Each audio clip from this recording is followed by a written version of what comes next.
Great.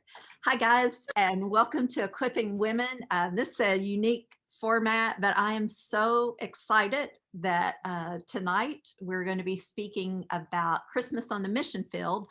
And we get to have one of our very own join us in this. And of course, the only way we can do this is through Zoom. But what a wonderful world we live in that we're able to pull this off in such a strange time. And I would love to have her sitting right here beside me, or me sitting right there beside her. But this is what I've got. But tonight I'm not joined in person, but I am joined from Panama City, Panama, with Cheryl Morris. Cheryl and Kenny, for those of you all don't know them, are some of our just faithful folks that have been, you guys have been part of Buck Run since like 2015, am I right? Do you remember? I think that's right. I think we officially joined in 2015 when we came back on stateside. It was right as we were getting ready to build the new building, in fact. That's right. And why I remember that, and that's one part of what I want to share, is Kenny and Cheryl are missionaries wherever their feet lands for whatever length of time their feet are there. And so when they were stateside here in Kentucky, they were missionaries in Kentucky, and they were wonderful, vital part of Buck Run Baptist Church. And I remember we were doing Bible studies and meals for the workers who were doing the building here for our complex, for our campus here.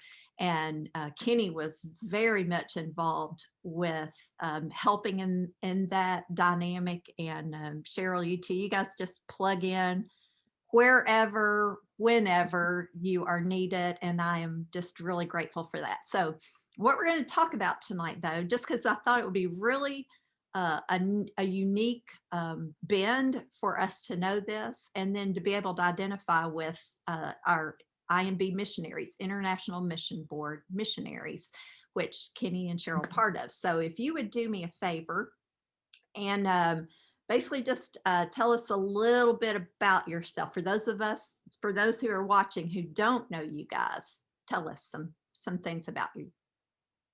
Well, we both grew up in central Kentucky, Jessamine in Fayette County, Kenny more in Fayette County, and I was more in Jessamine County.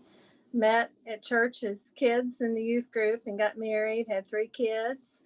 Kenny was a farmer, did some trucking, so bought and sold a lot of hay, baled a lot of hay over the years, raised our children in church. I was a stay-at-home mom for the most part. And in 2005, we were approved to come to the mission field. Tell us the age. Tell us your all's age. Tell me the age you were when that happened. Mid-40s. I think I was 44 when we left the States, and Kenny was about 48. It was a complete surprise to us. We had not been planning that, but God opened all the doors, and we had an old friend call and ask us if we would consider doing it. And here we are. Our kids were grown. Our youngest was just starting her 2nd year of college when we left to go to Costa Rica to study Spanish. And then in February of 2008, we landed in Panama, and we've been here ever since. So neither one of you grew up like Spanish speakers, though, right? Oh, no, no. And we didn't go to Costa Rica with any Spanish either. It was a whole new world. And we lived with a Costa Rican family that spoke no English. And it was one of the hardest things I've ever done in my life, but it was an adventure, and God blessed through all of that. And, we don't speak Spanish perfectly, but we love the people, and God uses it. So. Absolutely. Well, I think one of you tends to be more of a language learner in most couples than the other. Is that true of you or Kenny? That's true of me, and that's just probably because I'm a lot more particular, and I want things right. I don't want to say something wrong. Mm-hmm.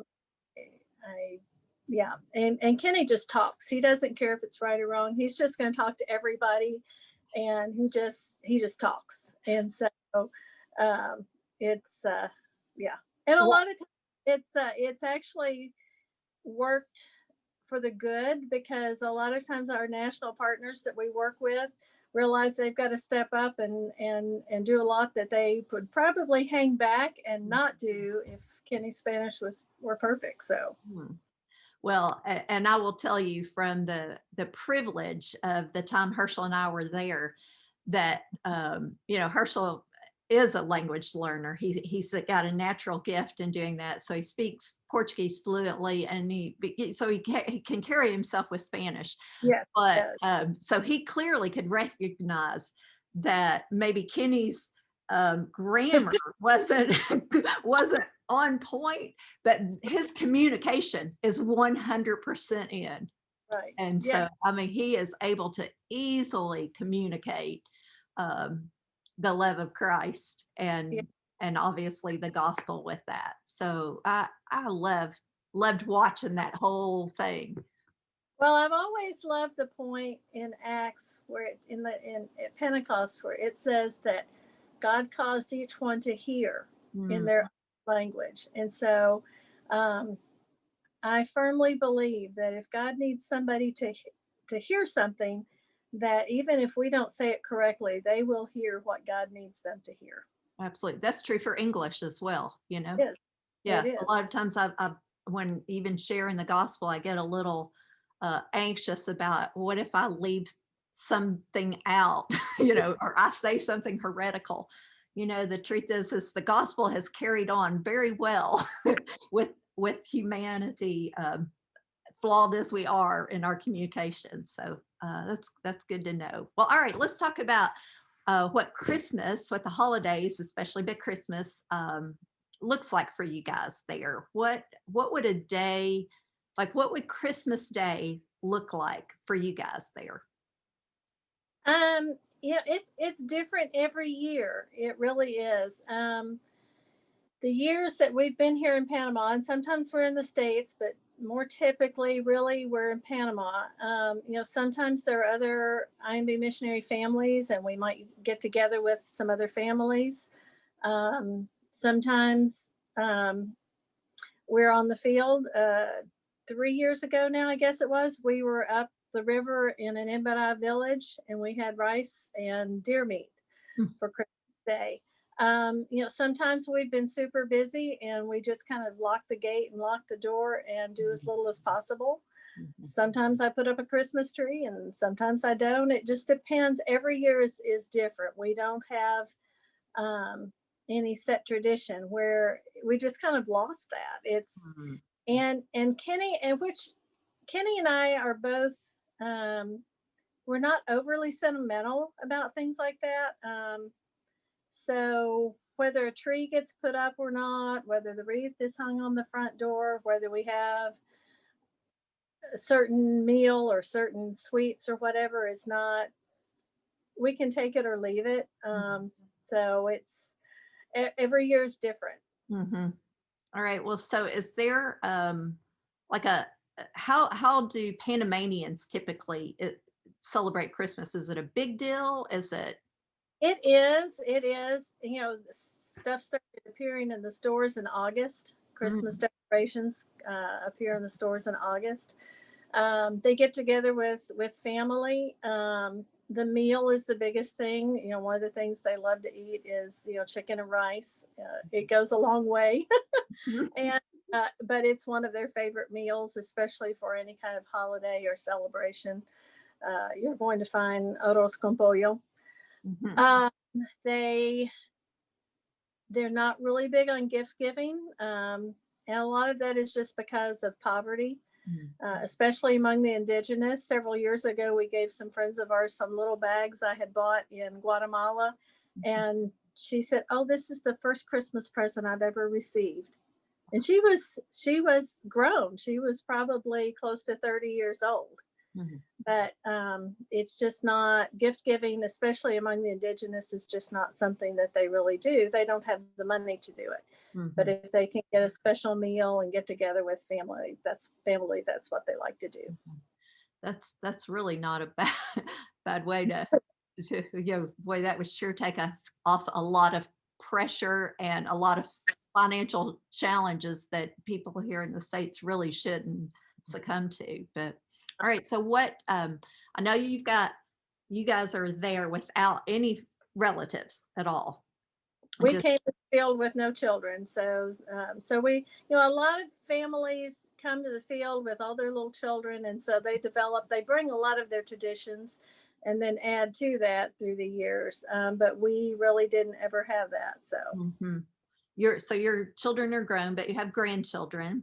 yes. So what's it look like for you during this holiday time, especially with having basically your family state in the States here, stateside, and then you guys are there? How do you work that? Well, we will typically try to maybe do a video chat, maybe watch the kids open their presents. Um, my grandchildren have mostly gotten their Christmas presents from us already. We last year and this year, I sent them ordered online winter boots for Mhm. them to be able to play outside in, and I thought, why wait till the end of December? Right. Give them boots that they need starting in probably October, November. So they've gotten their Christmas boots, and we may send them a little something else. Amazon is a wonderful thing. Isn't it? Uh, yeah, it is. But really, they're so busy. A lot of times, they're so busy with doing things, and especially Ray and Josh have got 4 kids, and so when you're trying to wrangle 4 kids, and a lot of times, we may just have a quick video chat, but Yeah. there's really not. And the years that we are in the U.S., it's kind of weird because we just kind of tag along a little bit, with because they've developed traditions with their in-laws over the years. All three are married now, and so they've developed traditions, and they go to this grandparent's house on this date, and they do this and that, and so everybody makes us welcome. Oh my goodness, they invite us, and so we tag along. But sometimes it really makes me sad that we don't have something that's ours, where our grandkids, they're not growing up thinking, oh, this is what we do with Anna and Gramps every year at Christmas. So I guess that's one of the things that we just don't have.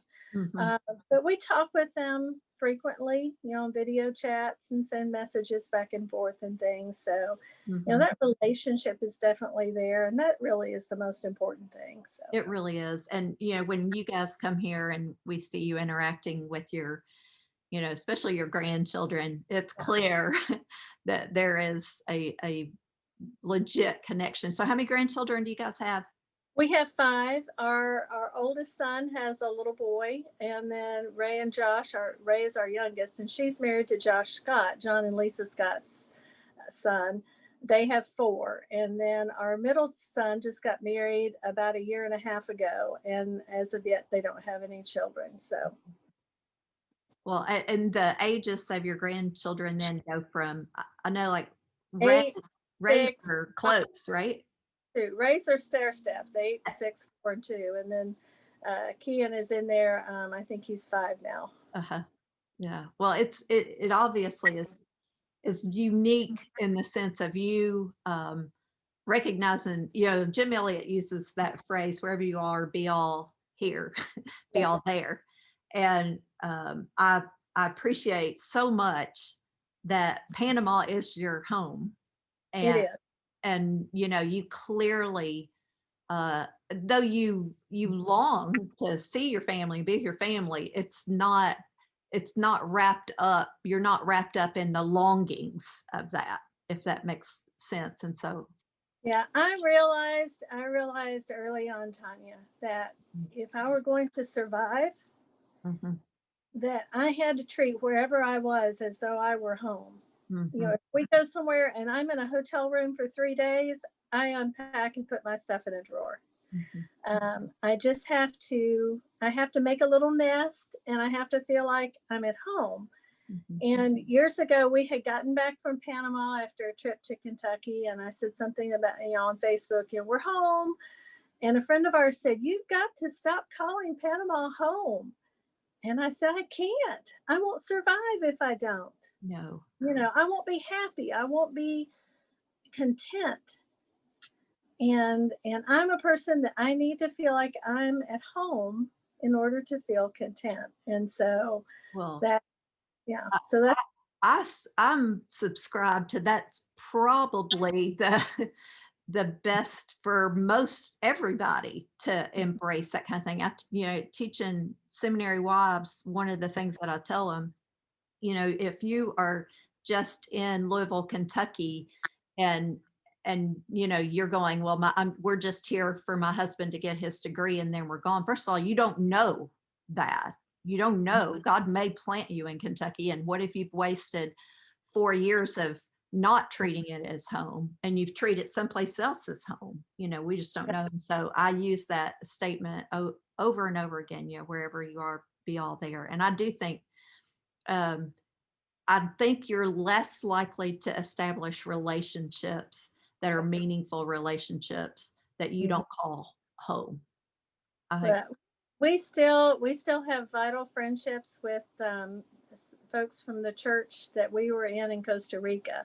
Mm. Something that really got my attention when we were in language school in Costa Rica is I would hear people over and over talk about, well, when we get to our field of service, Mhm. and it just, I think the Lord just spoke to my heart and said, wherever you are today, that's your field of service today.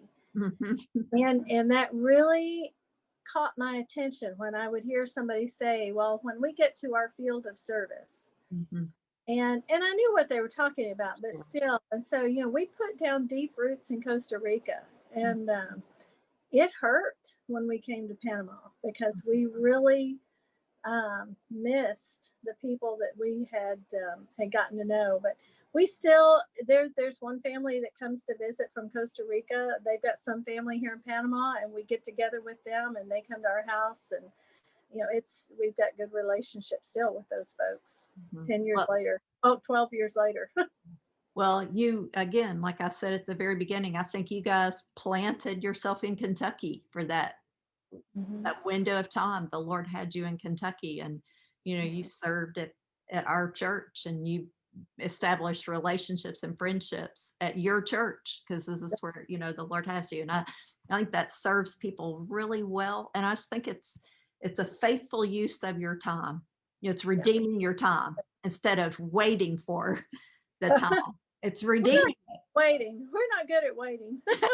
Yeah, me either, friend. Me either. All right. Well, so compare it, like here in the States, one of the things that I think is challenging is our holidays, again, like you've mentioned, they just get so busy here.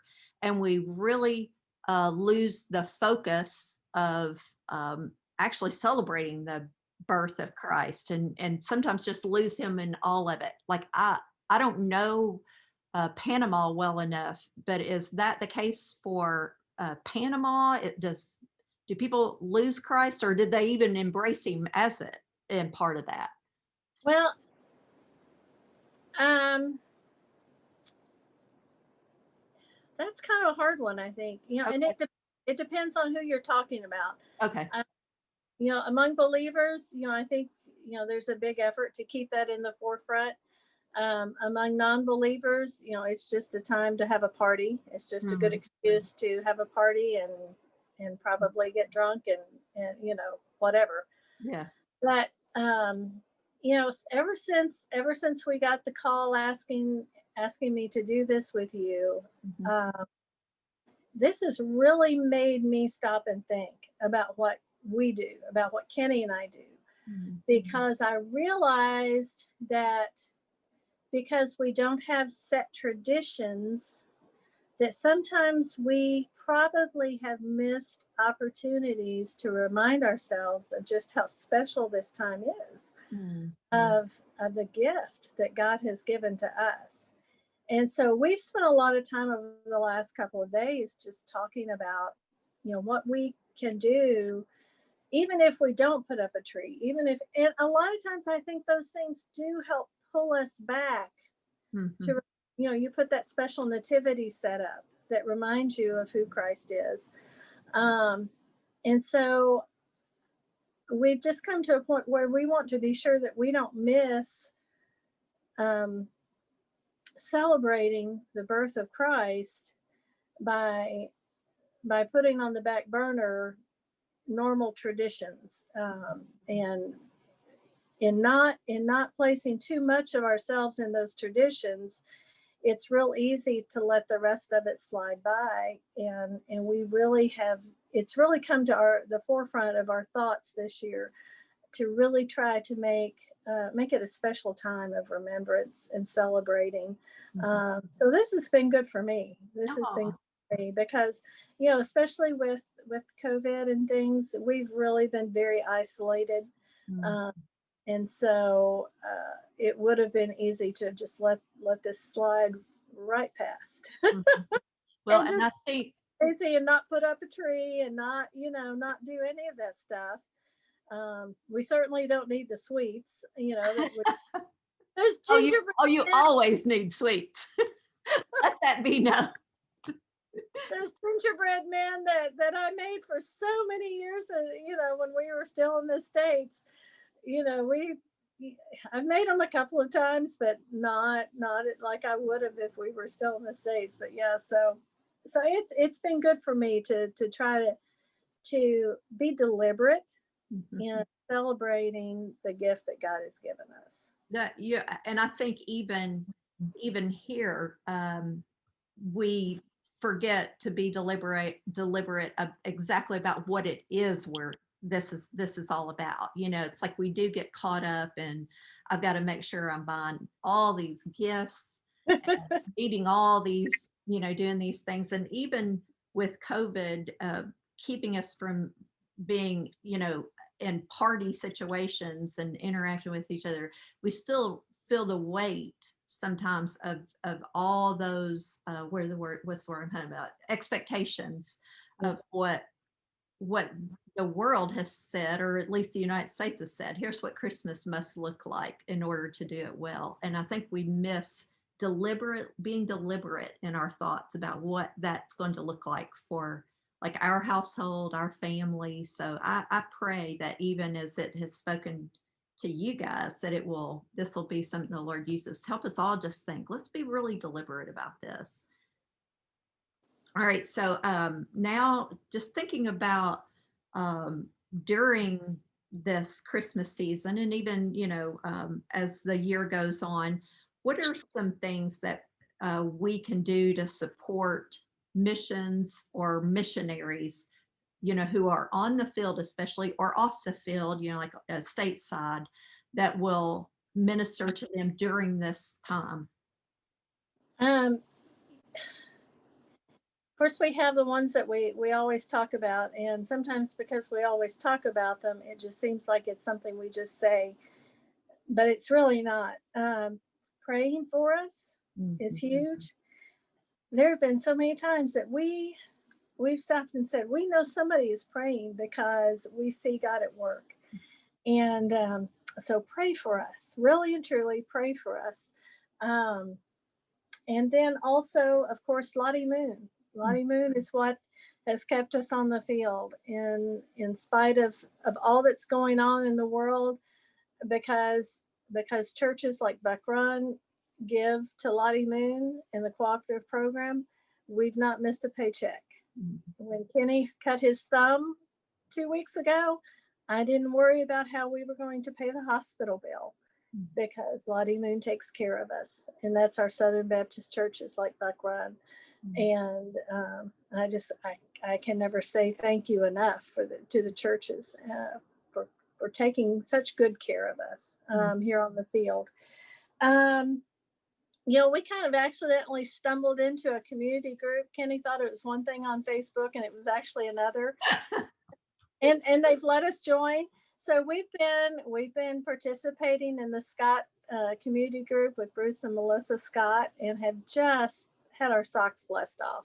Uh, Oh, so those opportunities, and if somebody else would like for us to participate in a community group at some point in the future, even if it's just a one time deal or whatever, we love that. We love to share about what God's doing here in Panama.